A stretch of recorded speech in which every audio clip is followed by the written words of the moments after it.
Começando, vai ser sistema de transmissão. Então, o sistema de transmissão transmite a força do motor às rodas. Então, a função dele é levar o movimento do motor até as rodas, fazer com que o seu veículo saia do lugar. Então, ele compõe das seguintes peças. Não vou falar de todas, tá? Vou tentar resumir o máximo que eu puder aqui. Vamos falar aqui de embreagem, que o texto fala que a sua função é acoplar ou não o motor ao sistema de transmissão, promovendo arrancadas suaves e a troca de marchas. Suas peças mais importantes são o disco de fricção, o platô e o colar. O que me interessa da embreagem, marque isso aqui para mim, ó. Ela promove arrancadas suaves e a troca de marchas. Caixa de câmbio, engrenagem que transmite maior ou menor força e ou velocidade e inverte o sentido de rotação das rodas, marcha ré. Então, da caixa de câmbio, temos o componente principal, que é este aqui, ó, que é a alavanca de câmbio. Coloca ela para mim, hein? Então, qual que é a função da alavanca de câmbio? Te possibilita, né, trocar as marchas, né, ou até mesmo andar para trás ou para frente. Carro automático, por exemplo. Beleza? Manual também, né? Lógico que anda para trás e para frente. Então, caixa de câmbio, também conhecida como caixa de marcha. Componente que falta e coloca aqui a alavanca de câmbio. Tá, os outros eu vou passar só por cima, que vai ser a árvore de transmissão. Qual a função dela? Transmitir o movimento do motor, né, até o diferencial, fazer com que o veículo ande. Sai do lugar, movimente a roda diferencial, que recebe movimentos vindos do motor, que vai fazer ele girar através da árvore de transmissão. E semi-árvore ou semi-eixo, que liga o diferencial às rodas, transmitindo a força do motor, a força de tração, sem muito detalhe sobre isso. Sobre o diferencial, quero esse aqui, ó. Fizemos um simulado outro dia, quero essa questão, e o pessoal não sabia, por falta de informação, né? Então, peguem a informação. Então, qual a principal função do diferencial? Uma das está aqui, ó. Ela faz com que uma roda gire menos do que a outra, quando você está fazendo, por exemplo, uma curva. Ela faz uma roda girar menos do que a outra. Ou seja, a roda de dentro tem que girar menos que a roda de fora da curva. Beleza? Marca isso aqui para mim. E para fechar, o clássicozinho de prova, que é esse final aqui, ó. Cuidados com o sistema de transmissão. Dirija sem apoiar o pé no pedal da embreagem para aumentar a vida útil do sistema. Destaquem isso também. Esse é o clássicozinho dos nossos simulados que a gente faz aqui todo dia. Bom, transmissão é só. Vou falar do próximo, que é sistema de freios. Então, sobre freios, o primeiro freio mencionado aqui é o freio mecânico. Então, conhecido como freio de mão ou de estacionamento, ele atua nas rodas traseiras do veículo. Então, cai muito nos nossos simulados, onde é que o freio mecânico, o freio de mão atua? Nas rodas traseiras. Destaquem isso para a gente. Tá? Embora aqui o texto não fala, deixa eu ver se já fala aqui, acho que não fala não.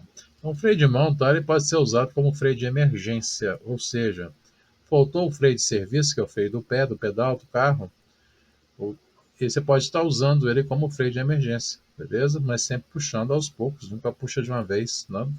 Ele vai dar aquele famoso cavalo de pau. Então puxa sempre aos poucos, gradativamente, para ele parar devagar. Ele pode ser usado como freio de emergência.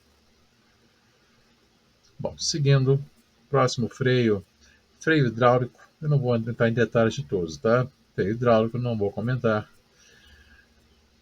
Freio, né, hidráulico a tambor, é outro tipo, também não vou comentar. É mais um resumo. Freio hidráulico a disco, né, que é o sistema de disco, também não vou comentar. Eu quero um aqui, ó. Freio a ar, que é o sistema mais utilizado em veículos de grande porte, já podem marcar isso aqui, me interessa. Então, ônibus, caminhões, etc., né? Aquele barulhinho quando está parando, normalmente é o freio a ar, né? Que alguns até brincam, né, que esse freio pisando e soltando toda hora. O outro, acabou, freio hidrovácuo, esse eu quero, tá? Caiu no simulado também outro dia, ninguém sabia.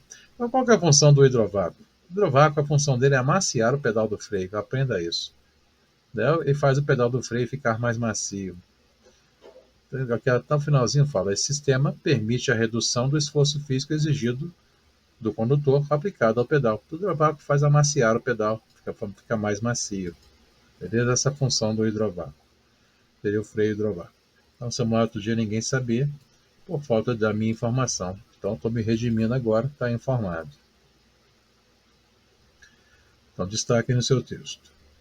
Bom, próximo, que vai ser freio ABS, né, que é o freio que impede as rodas de se travar no momento da frenagem. Então, os veículos, né, produzidos a partir de 2014 já saiu de fábrica com airbag e ABS. É um freio mais seguro, né, porque você pode meter o pé no pedal do freio, a sua roda nunca vai travar, nunca vai haver aquele arrastamento de pneus. Ela para sempre aos poucos, mesmo você pisando com toda a força. Então, é um sistema de freio mais seguro, evita muitos acidentes aí devido a esse freio ABS. E para fechar, quero aqui sangria, acha para mim, hein? E sangria consiste em retirar bolhas de ar do sistema de freio. Essa questão que há muito tempo eu não vejo em prova. Tá, mas destaquem ela para mim. O que é sangria? Tirar bolhas de ar do sistema de freios. Tá, sem muito detalhe, se quiser perguntar algo, pergunte. Tá, estou seguindo. É mais um resumo mesmo. Bom, sistema de direção.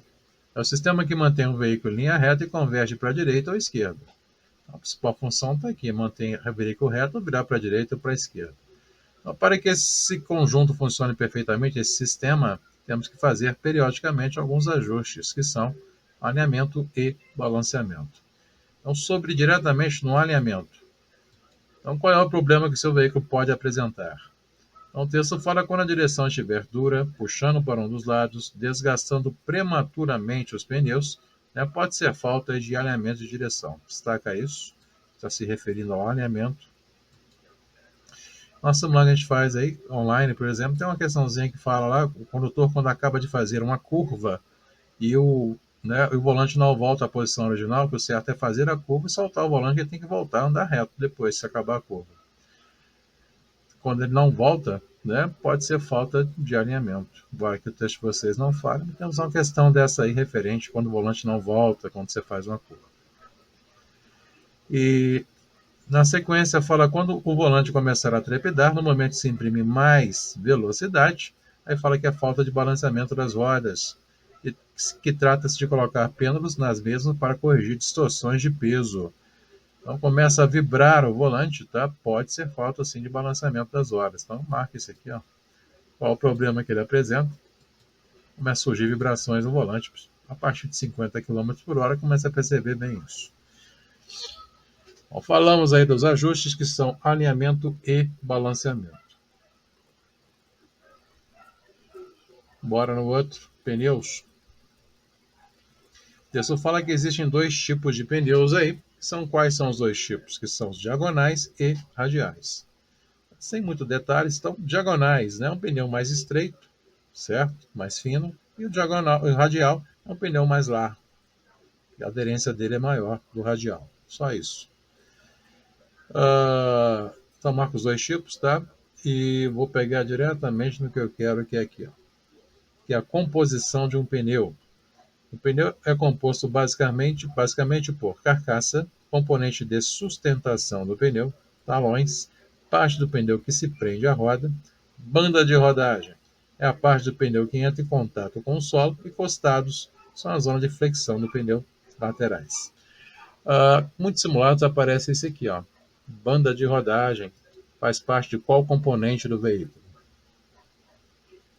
Banda de rodagem faz parte do pneu, então já destaque aí no teu texto, para vocês saberem o que é uma banda de rodagem. E fechando aqui, vamos ler a observação, que eu quero destacar o final. Então, com relação à calibragem dos pneus, siga a orientação do fabricante e o manual do veículo. Sempre observar o estado do pneu. Se ele estiver com 2 milímetros de profundidade dos sulcos, isso constitui fator de risco ao trafegar em condições adversas. Portanto, a profundidade mínima é de 1,6 milímetros, de acordo com o fabricante. Questãozinha clássica de prova, tá? Qual é a profundidade mínima que seu pneu tem que ter? 1,6 milímetros. Observe na minha tela que eu tenho aqui, ó, uma informaçãozinha referente a TWI.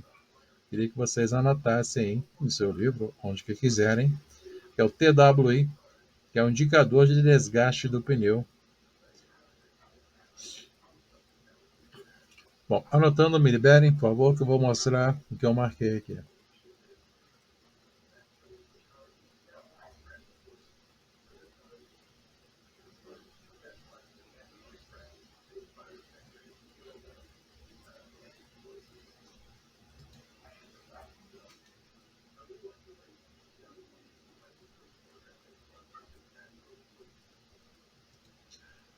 Bom, seguindo, dois já me deram retorno aí, né? Que é uma frasezinha bem pequenininha, né?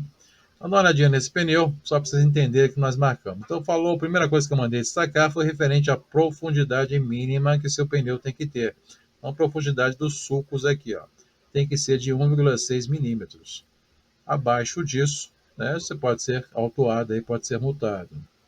E o TWI, esse ressaltozinho que fica entre os frisos do pneu, ele é mais baixo aí do que os sulcos. Então começou a gastar aqui o TWI, é indicador que está na hora de trocar seu pneu, fique atento aí, beleza? Bom, seguindo, vamos falar de sistema de suspensão. Nós precisamos marcar somente o que eu vou ler, praticamente tudo que está em vermelho aqui, beleza? Quase todo o texto. Vamos lá, a suspensão tem por finalidade absorver os choques provocados pelo movimento do veículo no solo. Então, essa é a função do sistema de suspensão. O sistema é composto por molas e amortecedores. A função do amortecedor é reduzir os movimentos bruscos da mola e quando o veículo estiver perdendo a estabilidade, é hora de trocar os amortecedores. E temos um complemento aqui que vocês também não terão, questãozinha de simulados nossa aí. Ó. A palavrinha arfagem, que seria isso? Coloca a definição, que é o defeito comum na suspensão do veículo. Anotando, liberem novamente a tela.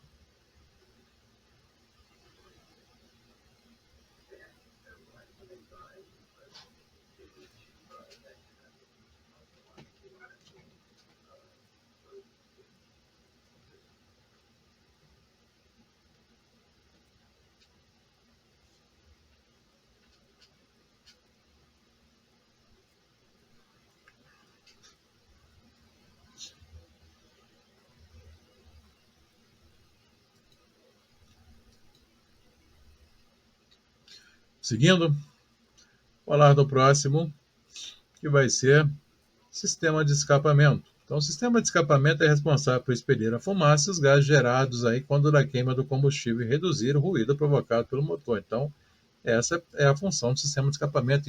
Então, marca aí todo o parágrafozinho. Qual que é a função do sistema de escapamento? Aqui logo abaixo, coloração da fumaça. Fumaça branca. Normal, motor está expelindo vapor de água condensado. Fumaça azulada pode ser queima de óleo na câmara de combustão. Fumaça preta, sistema de alimentação desregulado, mais combustível do que ar. E catalisador, perdão, antes disso, cai muitos simulados esse aqui, da hora que a gente faz aí, ó, a fumaça azulada, destaca ela para mim. Pode ser queima de óleo na câmara de combustão, marca essa azulada aí para mim.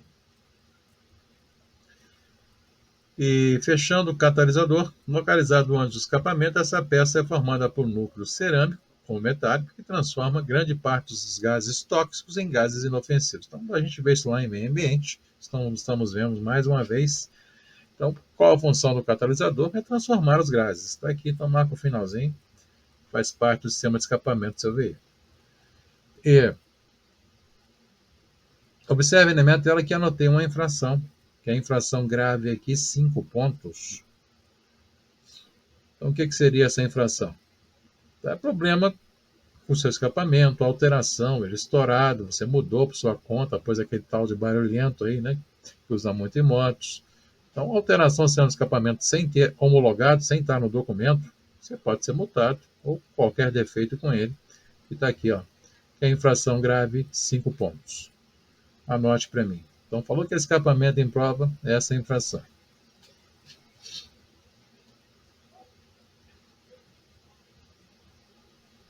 Liberando, me liberem. Anotando, me liberem. Liberando, me liberem, fica ótimo.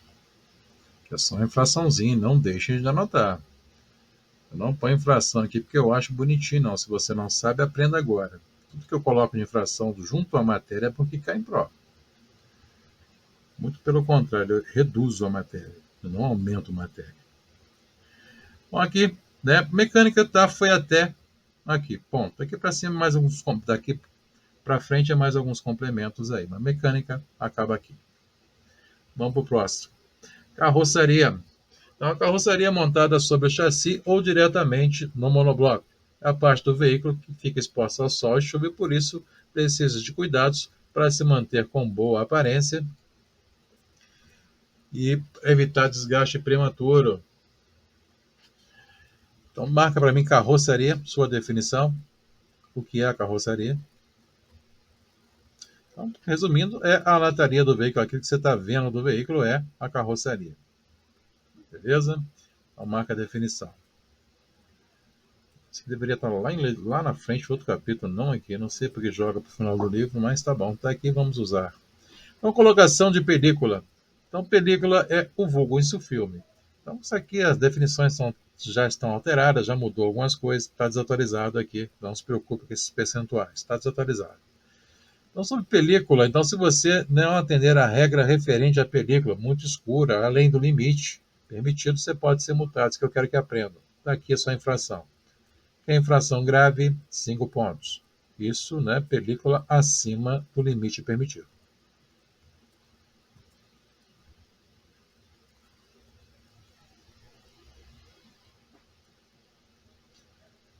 E seguindo, vamos falar de trinca no para-brisa, é isso mesmo. Então, sobre trinca no para-brisa, tá, o texto você, vou fazer um resumo, embora seja mais complexa a informação sobre isso, vamos pegar diretamente aqui na observação, tá? Então, para identificação do retângulo de 40 por 50, o agente poderá valer-se de um gabarito com as referidas dimensões feitas de papel, plástico, madeira ou metal, com a indicação em sua parte central, a qual, posicionado no nível superior do volante de direção, na posição central, possibilitará a identificação precisa da área crítica de visão. Li só para traduzir. O que seria isso? É um gabaritozinho que vai pôr sobre o para-brisa, tá? Tendo como a altura superior do volante, coloca um gabarito aqui no para-brisa. Então, dentro dessa área, não pode ter trinca nenhuma. Nas demais áreas é permitido uma trinca, tá? Embora o texto de vocês é um pouco incompleto, não vou entrar em detalhes, não. Mas o que me interessa, então, nas demais áreas,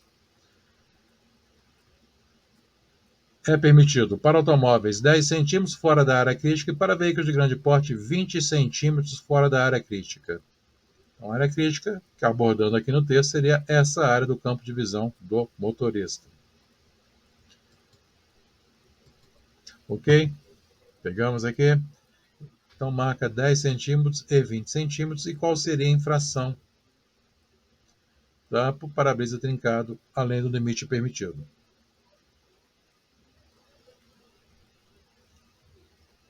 Atualiza a página para ela para mim, que eu não sei. Aqui para frente meu é totalmente desatualizado as páginas.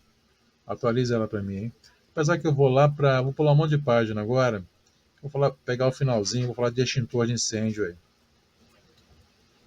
Só para arrematar isso, tá? Agora, parte de motos eu passo batido mesmo. Direto em extintor de incêndio, 118 é a página. Vai lá agora. 118. Pegamos. Me dê retorno que eu pulei um monte aí.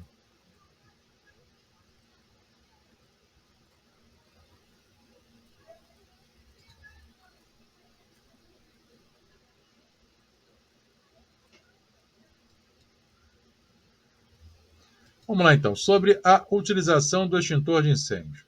Então, antes de ler, tá? Então já aprenda que o extintor hoje não é mais obrigatório para todos os veículos, não.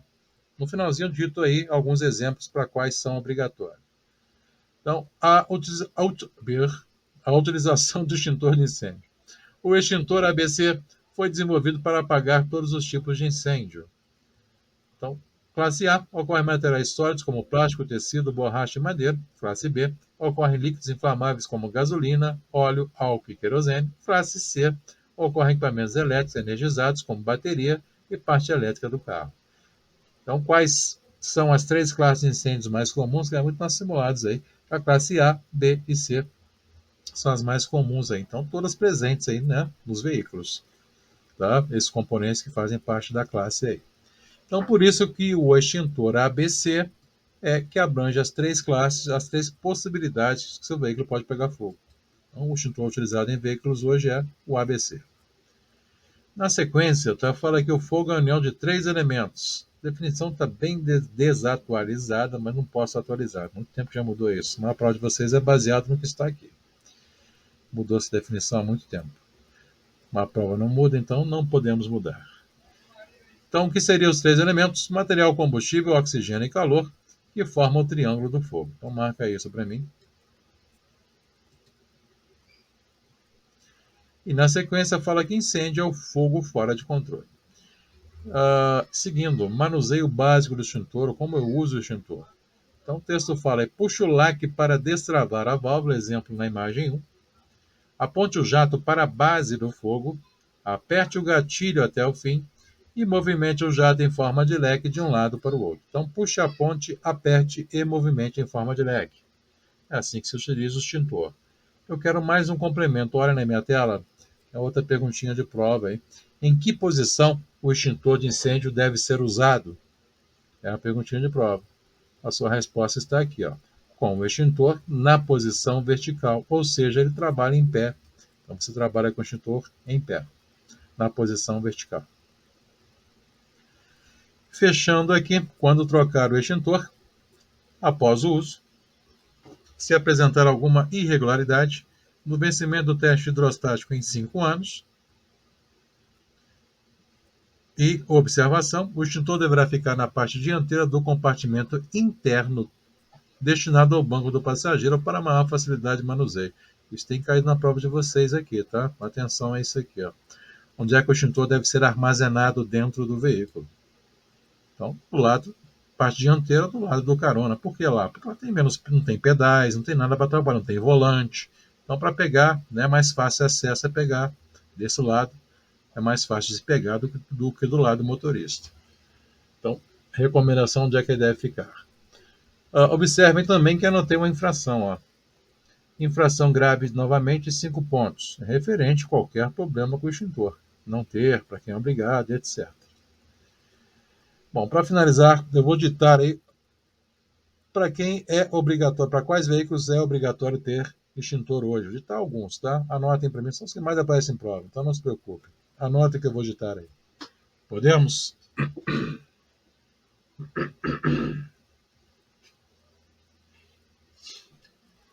Bom, pergunta feita, posso ditar para não perder a viagem?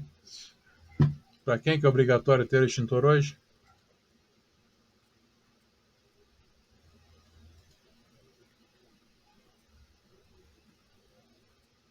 Bom, ditando aí, tá? Anote.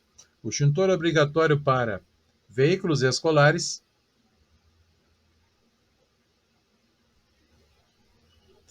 transporte coletivo de passageiros,